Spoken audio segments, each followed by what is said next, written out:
तो यार तकरीबन पावर रेंजर्स के 30 सीजन आ चुके हैं, जिसमें से तुम लोगों ने इंडिया में Power Rangers SPD, Ninja Storm, Dino Thunder या फिर द ओजी मिस्टिक फोर्स को तो जरूर ही देखा होगा। लेकिन क्या तुम्हें पता है कि पावर रेंजर्स फ्रेंचाइजी की पूरी शुरुआत 1993 के पावर रेंजर्स माइटी मॉर्फिन से हुई थी, जिसको कि कई लोग जापान के शो सुपर सेंटाई से कॉपी या फिर इंस्पायर्ड बुलाते थे। जब अमेरिका में पावर रेंजर्स स्टार्ट हुआ था तो उन एक्टर्स पर ज्यादा गौर किया गया था जो कि एक्टिंग के साथ बहुत से fighting skills like martial arts, judo में फ्लुएंट हो। कभी कभी तो इसमें अच्छे डांसर्स को भी ऑडिशन के लिए लाया गया था, ताकि शो में जितने भी स्टंट्स हो उनको रियल एक्टर्स ही करें, जिससे कि रियल फाइटिंग सीन्स की वाइब आनी चाहिए। यार इसमें हमें सबसे पहले 5 पावर रेंजर्स को दिखाया गया था, red, black, blue, yellow and pink, जिन्हें को हराने के लिए शो की main villain Rita Repulsa green power ranger को बनाती है और उसका ब्रेन वॉश करके उसको 5 पावर रेंजर्स को पकड़ने का काम देती है। लेकिन जब उल्टा 5 पावर रेंजर्स ही ग्रीन पावर रेंजर को समझाते हैं कि भाई देख जो तू कर रहा है उसमें बिल्कुल भी भलाई नहीं है, तो फाइनली हमारा ग्रीन पावर रेंजर भी उनकी टीम में ही जुड़ जाता है और मेन विलन रिपल्सा का बैंड बजाता है। अगर एक एक पावर रेंजर्स के थोड़े थोड़े पावर्स की बात की जाए तो जो हमारा रेड रेंजर जो कि टीम का लीडर भी था, उसके पास स्पेशल स्वॉर्ड और शील्ड की ताकत थी, जिससे कि भाई वो खतरनाक ही लड़ता था। वहीं अगला ब्लैक रेंजर बहुत ही ज्यादा फुर्तीला होता है, जो कि अपने हिप हॉप स्टाइल और पावर एक्स से दुश्मनों की बैंड बजाता है। यह टीम में ब्लू रेंजर एक टेक जीनियस था, जो कि अपने एनालिसिस से एनिमीज के वीक पॉइंट को निकालता था। वहीं पर येलो रेंजर्स के पास पावर डैगर्स थे, क्योंकि जब वो अपने फास्ट मार्शल आर्ट स्टाइल में अपनाती थी तो भाई लिटरली वो सबसे शार्प रेंजर बन जाती थी। वहीं पर यार pink ranger is all about long range, चाहे टीम को पावर बो से अपने एनर्जी एरोज का सपोर्ट देना हो या फिर कोई एरियल सपोर्ट हो, ये बैक एंड से सारा काम देखती थी। हाँ यार 1993 के बाद 1996 में पावर रेंजर्स की एक नई सीरीज आई, जिसका नाम था पावर रेंजर्स जियो। रिलायंस वाला जियो नहीं, ज्योमेट्री वाला जियो। एक्चुअली इसमें जितने भी पावर रेंजर्स होते हैं उनका कनेक्शन किसी न किसी ज्योमेट्री स्टेप से होता था, like star for red ranger and triangle for blue ranger. आप देखो इसमें कुछ खास पावर्स या फिर स्टोरी लाइन नहीं थी, तो इसको हम स्किप कर सकते हैं। और सिर्फ ऐसे को नहीं, इसके बाद चाहे पावर रेंजर्स टर्बो हो या फिर स्पेस या फिर गैलेक्सी, इवन रेस्क्यू वाली भी पावर रेंजर्स की सीरीज उतनी भी खास नहीं थी। लेकिन यार इन सभी को पार करते हुए 2003 में आई थी पावर रेंजर्स निंजा स्टॉर्म। और भाई ये क्या ही सीरीज थी, लाइक एसपीडी या फिर मिथिकल फोर्स जैसा टॉप नॉच नहीं, लेकिन फिर भी इसमें सभी चीजें लगभग बहुत ही अच्छे तरीके से परोसी गई थी, चाहे वो कॉमेडी हो या फिर स्टोरी लाइन या फिर वीएफएक्स। सभी चीजों को देखकर लगता था कि हाँ ये है असली पावर रेंजर। ऊपर से इसमें जो थीम था लाइक विंड निंजा एकेडमी में ट्रेनिंग लेना,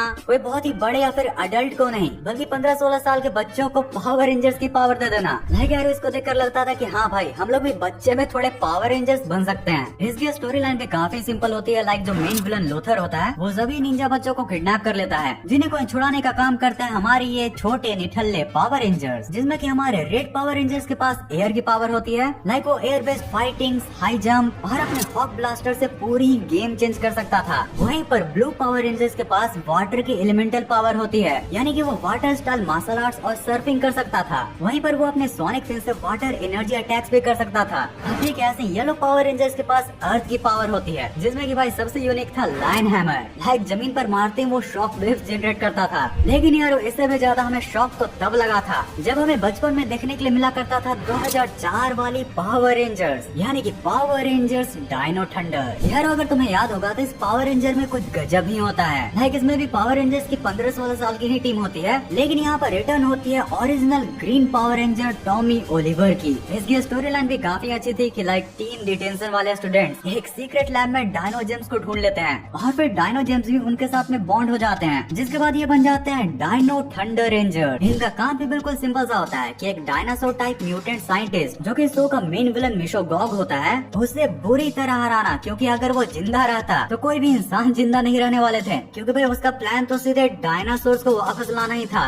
अब यार इसके स्टोरी लाइन को तुम जैसा भी चाहो बोल लो, लेकिन इसमें जो पावर रेंजर्स का पावर्स दिखाया गया था भाई उसका कोई मैच ही नहीं था। लाइक जो रेड पावर रेंजर्स था उसके पास लिटरली सुपर स्पीड थी, हमारे लिए हमारे बचपन का मिस्टर फ्लैश यही था। वहीं पर जो ब्लू रेंजर था उसकी बॉडी एनर्जी शील्ड बन जाती थी, वो लिटरली कोई भी अटैक्स को बाउंस बैक कर सकता था। वहीं पर येलो पावर रेंजर्स के पास लिटरली साउंड वेव वाली अटैक थी। हाँ बिल्कुल सही समझा, सिंजो अल्ट्रा प्रो मैक्स। पर इनमें से भी जो सबसे अमेजिंग पावर थी वो थी इनविजिबिलिटी, और वो किस ब्लैक रेंजर के पास थी वो तुम मुझे कमेंट्स में बताना। और यार अगर तुम यहाँ तक अब तक वीडियो देख रहे हो तो प्लीज थोड़ा सा टाइम निकाल कर इस वीडियो को लाइक भी कर देना, क्योंकि मिस्टिक फोर्स और एसपीडी जैसे सीरीज बताने से पहले कुछ बहुत ही शुभ काम हो जाए तो मजा ही आ जाएगा। तो भाई और बहनों दिल थाम के बैठ जाइए, क्योंकि अब तक आपने जितने भी पावर रेंजर्स की बातें सुनी उन सब का ओरिजिनल ओजी गैंग लीडर आने वाला है। यस यारो, मैं बात कर रहा हूँ 2005 की पावर रेंजर एसपीडी। भाई इस पावर रेंजर के क्या ही कहने, अगर ये हमारे बचपन में न होता तो मुझे नहीं पता कि हमारा बचपन कैसे बीतने वाला था। तो यारो एक्चुअली यहाँ पर एसपीडी यानी कि स्पेस पेट्रोल डेल्टा एक काइंड ऑफ पुलिस फोर्स जैसी होती है, जो कि अब अर्थ पर रह रहे एलियंस और ह्यूमंस के बीच में लॉ एंड ऑर्डर को बना कर रखती है। सिंपली बोलो तो एसपीडी एक स्पेस पुलिस वाली सीजन है, जहाँ पर B Squad Rangers law, arrest और जस्टिस का थीम लेकर यूरोपियन एम्पायर से अर्थ को बचाते हैं, जिसमें कि जो जैक रेड रेंजर और लीडर होता है उसका बैकग्राउंड ही चोरों वाला था। लाइक बेबलेट वाले सीरीज में वो काई जैसे बंदे नहीं होते जो पहले तो बहुत ही बुरे होते हैं, लेकिन फिर जब वो अच्छी टीम में ज्वाइन करके गुंडों की ही बैंड बजाना स्टार्ट करते हैं तो भैया हमें देखने में बहुत ज्यादा मजा आता है। और ठीक यही चीज ये सीरीज में भी थी। और भाई ऊपर से जो इसकी इंटेंजिबिलिटी वाली पावर थी, लाइक लिटरली अपनी बॉडी को घोस्ट जैसा बना सकता था और दीवारों के आर पार जा सकता था। वहीं ब्लू रेंजर भाई उसके पास फोर्स फील्ड की पावर होती है। वहीं ग्रीन पावर रेंजर के पास ऑरा और एनर्जी रेटिंग की पावर थी। लाइक वो लिटरली चीजों को टच करके ही उनकी एनर्जी, वाइब और कभी कभी थॉट्स को भी फील कर सकता था, इसलिए तो भाई ग्लव्स पहनकर घूमता फिरता था। वहीं लास्टली येलो पावर रेंजर अपना डुप्लीकेट बना सकते थे और pink power ranger molecular manipulation कर सकते थे। सिंपली बोलो तो बेंटेन वाले केविन की पावर, अपने हाथों को किसी भी मेटल के हथौड़े में बदल लेना। साथ ही में हमें इस सीरीज में कमांडर एनुबिस भी देखने के लिए मिलता है। हाँ भाई, निक फ्यूरी इन डॉगी यूनिफॉर्म। और ये सारे कैरेक्टर्स और स्टोरी लाइन मिलाकर लिटरली पावर रेंजर्स को उसके पीक पर पहुंचा देते हैं। पर भाई इस पीक को भी प्राइम में बदल देता है पावर रेंजर्स की अगली सीरीज, यानी कि 2006 की पावर रेंजर्स मिस्टिक फोर्स।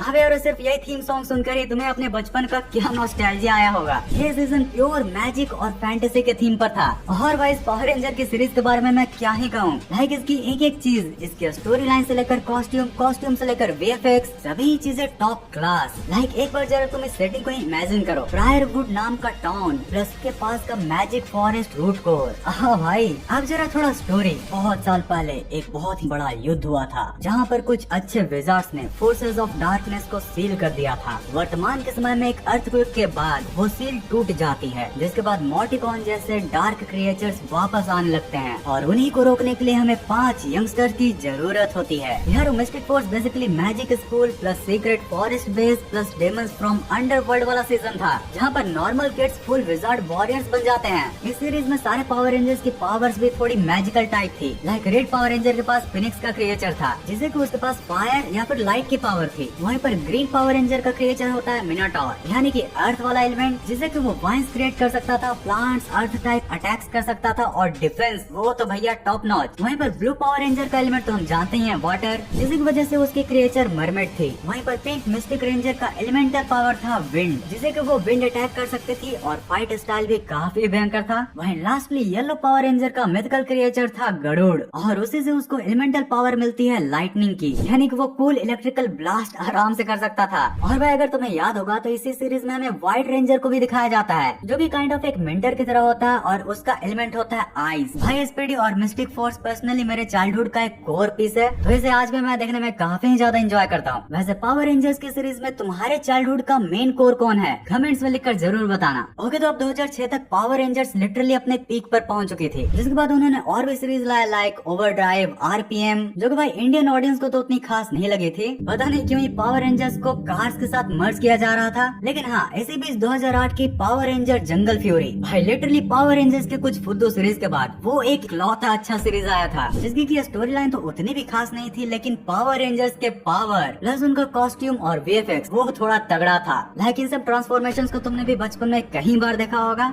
और अगर नहीं देखा तो भाई पता नहीं तुम लोग डिज्नी चैनल खोलकर देखते भी थे कि नहीं। सिंपली बोलो तो Jungle Fury is equal to animal spirits plus kung fu, जिसमें कि हमारा रेड रेंजर का एनिमल स्पिरिट होता है टाइगर, ब्लू वाले का जैगुआर, येलो का चीता, पर्पल का वुल्फ और व्हाइट का राइनो। लेकिन फिर 2008 के बाद 2011 में पावर रेंजर्स सामुराई के आने के बाद चीजें थोड़ी बदलने लगी थी। एक्चुअली इसकी स्टोरी लाइन कुछ ऐसी होती है कि सामुराई क्लैंस जनरेशन से अर्थ को प्रोटेक्ट कर रहे होते हैं, लेकिन उनकी प्रॉब्लम्स तो तब बढ़ जाती है जब मास्टर ज़ैंड्रेड और उसकी नाइटलॉक आर्मी जो सेंसो रिवर का पानी रियल वर्ल्ड में ला करके पूरी दुनिया को ही डुबा देना चाह रही थी। इसलिए यार इस सीरीज में हमें दिखाया जाता है कि कैसे सामुराई रेंजर्स को अब अपनी अपनी सिंबल पावर और फोल्डिंग जॉर्ड्स का यूज करके ज़ेंड्रेड को सील करना है ताकि पूरी दुनिया ही बच सके। और उनके इसी चीज में मदद करता है सामुराई रेंजर्स के कोर पावर्स, लाइक जैसे रेड रेंजर के पास फ्लेम की पावर होती है, ब्लू के पास वाटर की, ग्रीन के पास फॉरेस्ट एंड विंड की, येलो के पास इस बार अर्थ की, वहीं पिंक को स्काई और गोल्ड को लाइट की पावर दी जाती है, जिन्हीं को कंबाइन करके सामुराई मेगाजॉर्ड्स को भी बना सकते थे। यार ये सीरीज इतना ज्यादा हिट हुआ था कि इसके ठीक अगले साल ही